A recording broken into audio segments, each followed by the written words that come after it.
Hi friends, and welcome back to another Legion TD2 video. This video is part of a series where I get the top game with every tier 1 unit and become the best tier 1 player of all time. Today we are going over how I got the top game with the Masked Spirit. This game was one of my favorites because I had my favorite duo partner and I was versus my favorite duo to play against. It's Dryazaki and Otaka. You might have seen them in Nova Cup as Team Doomsday, where they do something crazy almost every single game. They're also known in some circles as the greatest Vulcan Cannon players in the entire game. Alright, enough fanboying, let's get into the game. We had just lost to them in the game before when I had tried for a top looter game, but I wasn't going to be deterred. They knew what I was trying to do, so instead of going Fiesta, I went in a new direction. Investment was in the game, so I figured I could just go Castle and overbuild a bit early and try to get that top power score with the incredible income boost I would get after wave 11. I got 3 tier 1s in this role, but I had already finished the Polywalk and the Chain Fist by this point, so my only option was for the Mask. I kept the Chain Fist because it would let me hold wave 1 while still being able to push while having the majority of my money into Masks. They thought I was going to go Fiesta again and decided to snail check me. Thankfully, the Masks and the Chain Fist are both really strong early and I held incredibly easy. Wave 2 I pushed to 5 workers and just added another Chain Fist. They both went Berserker, which is a 4-worker opener, and it was a fast wave so they can't snail me on income. They can get one after income, but even if they did send it, I would most definitely hold again. Since they didn't, I did stay at 5 workers. For wave 3, I had some options, but decided to go with the Gate Guard. Right now, wave 5 is by far my weakest wave. My plan was to go Gate Guard here, and then shift just enough to get a full Harbinger on wave 5.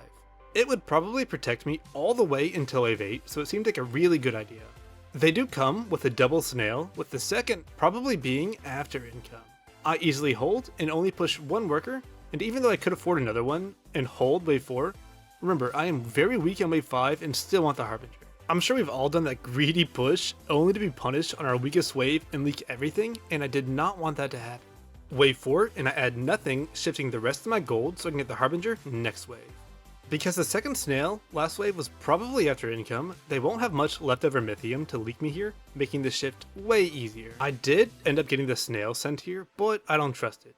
They both have pretty good units for 4, 5, and 6, and we have been incoming them a lot, so I'm sure they started to push a lot of workers. Wave 5, and I do get the Harbinger. Even if it was a Hermit or a Robo and Brute send, I felt confident that I was going to hold. They ended up not sending, which means I probably overestimated just how much Mythium they had, and they didn't feel like what they could send would actually leak me. But it's fine, these have been pretty quick waves, and Harbinger is really good on wave 6 and 7 too, so I felt like I made the right decision. I may be low workers, but as long as I hold their next send, I am still in a pretty good position in this game. I was already overbuilt and hadn't pushed since wave 3, so I decided not to income send.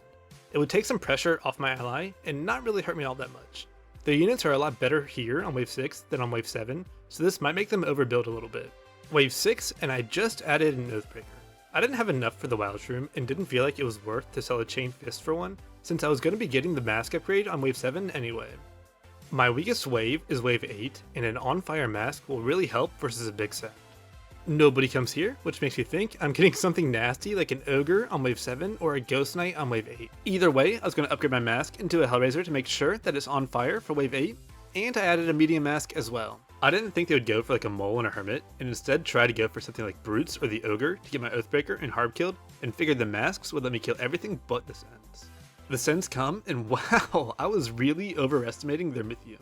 I only got a 160 after being starved since wave 4. They probably didn't think that 2 Brutes would do that much damage to me and opted in for income camp. This really isn't the worst strategy, as it does keep me low workers and I don't get the extra gold from killing a power mercenary send. My ally does get the big 7 send and actually holds it really well. He's already had a lot of workers and a small league like this is definitely worth it. I finally get to push though and go all the way to 11 workers, as I should be fine for both wave 8 and 9 with pretty much just what I had. Wave 8 and I decide to do a bit of a real send. It's Otaka's last weak wave for a while, and it was a bit of a long wave so I can get a decent sized send off. It ends up working okay, and it's not the biggest leak, but still maybe worth. They had the same idea though for my ally, and did a big resend and actually ended up leaking him a bit too. It's wave 9 and my ally is going for their big send, so I decided to send as much as I could with him. I was hoping my leak last wave would not let him have enough money to actually be able to hold this wave as well, so we'll see what happens. For them, they're probably coming wave 10. I look terrible here, and my ally does have a Poda with champion, so he's not great either. Knowing this, all I do is add the Berserker and shift the rest of my gold to make sure that I get the Fatalizer on wave 10. Now, normally ascending on the wave before you're expecting ascend into yourself isn't really a good idea. It can make the wave way longer unless the enemies push a couple of extra workers, and could be the difference between getting that extra brute or something after income. We do end up leaking Dryazaki quite a lot, but I didn't have enough Mythium after my wave 8 send to get past Otika's Smurf Breaker in its final form. He also ends up covering a lot of her leaks too. We get small king damage and actually decide to save, even though we know they are most definitely coming here. I think this was the right play because I already had my gold to get the Fatalizer, so I was probably holding. And my ally really wouldn't make that much money from his send, so we decided to keep the pressure and thought that was more valuable than a little bit of income.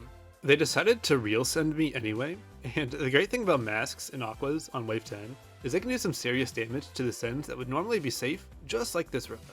I sniped all the sends, and Fatalizer did his job and held wave 10. My ally does end up leaking a bit, but this is honestly good for me as he was getting way too high up there on the power score. Wave 11 comes, and with it, so does my castle and investment.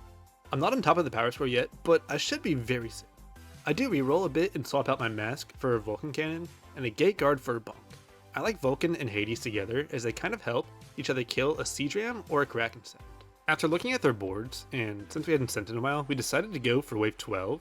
As they were pretty good on wave 13, and we didn't want to go all the way to 14. That, and they probably want to come 12 into us, as we do show a lot of good units for wave 13 as well. With the addition of my banana bunk, I am pretty confident that I will hold this, and all we have to do is maybe cover my ally, and hopefully leak both of them. Unfortunately, I still can't leak Otika. That final form Earthbreaker with 2 lifeliners on it is really no joke. It's okay though, Dryazaki leaks a lot, and we get a small amount of king damage. My ally also leaks to a pretty nasty send, 2 mimics on wave 12. I told you they do seemingly weird things that just kind of work out. Wave 13 and I upgrade a mask so it will be on fire for wave 14 and wave 16. I have my Hades for wave 15, so I wanted to make sure to support both of those waves. The mask was all I added as I pushed really hard for a wave 15 send. They looked pretty weak on 16, so we had hoped that they would try to overbuild for that wave and not think that we come on 15. Wave 14, I upgrade my bunk and a couple of chained fists, just in case they tried coming here. With my income already at 300, I would have enough gold with our ascend to drop a full surprise Hades on wave 15. Nobody comes on wave 14, which means it's probably a wave 15 send. I also look pretty weak here, so we did assume they would come as well. It's wave 15 and all I can afford is the Hades, and I have to hope that it's enough.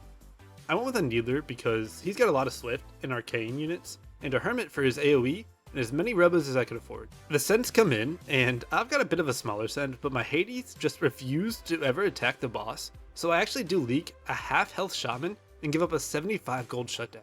And I barely leaked Otika, but at least he didn't hold this time. He had a surprise his area, so I can't be that mad about not leaking him so big. We end up getting their king to really low health, but they end up surviving. Wave 16 and both my ally and I pushed really hard. They had used a lot of their money to try to defend that wave 15 and ended up with a lot of magic damage and arcane tanks, so we wanted to go for a big 17. They both have good builds for 18 and 20, and we didn't think going all the way to 19 was the right call. Nobody sends in 16, and it's time for us to choose our set. I went with a 4 eyes to counter the lifebinders, and 3 ogres to kill any fortified units he might add to hold this wave. I also tossed in a hermit because he really does have a decent amount of AoE. The sends come through, and they probably suspected this as we just get income king. They didn't have enough Mythium and our units are too strong here for them to send us for real. And finally, my send actually leaks Otika. Oh my goodness, I was actually pretty nervous that he would hold this one too. Dryazaki is actually thinking about holding, but doesn't quite do it. We end up taking them down, and since I'm on top of the power score, I get another top game. I hope you guys enjoyed it, or maybe even learned something, and I'll see you guys next week with another top game with a tier 1 video.